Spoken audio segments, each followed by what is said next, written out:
পরিবেশ বান্ধব আবাসস্থল, প্রাকৃতিক দুর্যোগের আগাম বার্তা, অগ্নি নির্বাপন, বোম ডিসপোজাল সহ এমনকি ভূমিকম্পের সময় হার্ট অ্যাটাকের রোগীকেও তাৎক্ষণিক চিকিৎসা দেওয়ার অভিনব সব প্রযুক্তি উদ্ভাবন করেছে দেশের তরুণ উদ্যোক্তারা। জুটছে দেশ বিদেশের পুরস্কারও।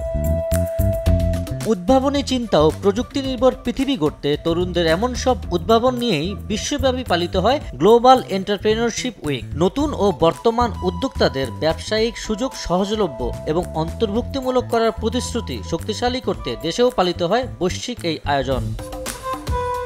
জেন বাংলাদেশের উদ্যোগে শনিবার রাজধানীর সোভানবাগে ড্যাফোডিল ইউনিভার্সিটির সাবেক ক্যাম্পাসে গ্লোবাল এন্টারপ্রেনিয়রশিপ উইক 2024-এর সমাপনী অনুষ্ঠান অনুষ্ঠিত হয়। এ সময় বিশ্ববিদ্যালয়টির শিক্ষার্থীরা তাদের গবেষণা প্রকল্পগুলো দর্শনার্থীদের সামনে তুলে ধরেন। বহির্বিশ্ব এবং বাংলাদেশ তিনটাকে লক্ষ্য করে আমরা এটার মধ্যে bomb disposal, fire fighting, earthquake তিনটা জিনিসের একটা কম্বাইন্ড ভার্সনকে এখানে ইনবিল্ড করছি। এই রোবটটা কি এই তিনটা সেগমেন্ট অর্থাৎ বম ডিসপোজাল করা বা হোক আপনার আগুন নিভানো বা হোক আপনার আর্থকুইকের সময় মানুষ উদ্ধার, এই তিনটা অপারেশনে ও নিজেকে সেলফ চার্জ করে কাজ করতে পারে, অর্থাৎ এর কোনো ব্যাটারি ব্যাকআপের সমস্যা নেই। ক্রেতারা এই পোশাকটা কেনার মাধ্যমে তারা একসাথে তিনটি পোশাকের ফিলটা পাবে, তারা যেভাবে মন চাবে তারা সেভাবে পরে নিতে পারবে। আপনি ক্রপস ফিল্ডে ক্রপস গ্রোথটাও অ্যানালাইজ করতে পারবেন ড্রোন দিয়ে। দেন আপনি ক্রপস হারভেস্টিং থেকে শুরু করে প্ল্যান্ট মনিটরিং, দেন হচ্ছে আপনার প্ল্যান্ট ওয়াটারিং সব করা যাবে। অনুষ্ঠানে জেন বাংলাদেশের ব্যবস্থাপনা পরিচালক মনে করেন উদ্যোক্তারাই পারে মানুষের কর্মসংস্থান সৃষ্টি করতে। তেমনি উদ্যোক্তা তৈরিতে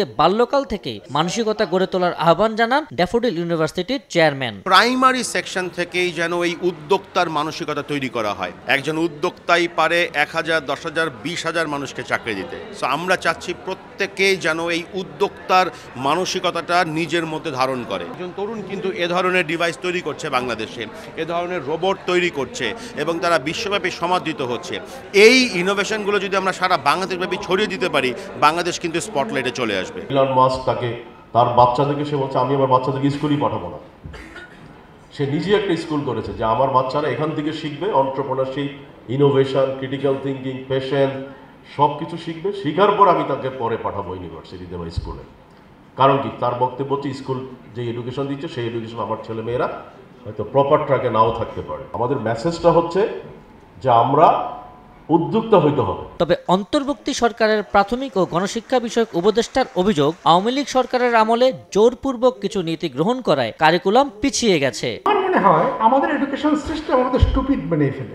আমরা ওই চাকরি ছাড়া আর কিছু ভাবতেই পারি না। তখন আগের সরকারের কার্যপ্রণালীর একটা দিকই ছিল স্বৈরাচারীভাবে সবকিছু চাপায় দেয়। যারা পড়াশোনা করবে তারা এন্টারপ্রেনিয়র হবে, তারা চাকরিমুখী হবে না।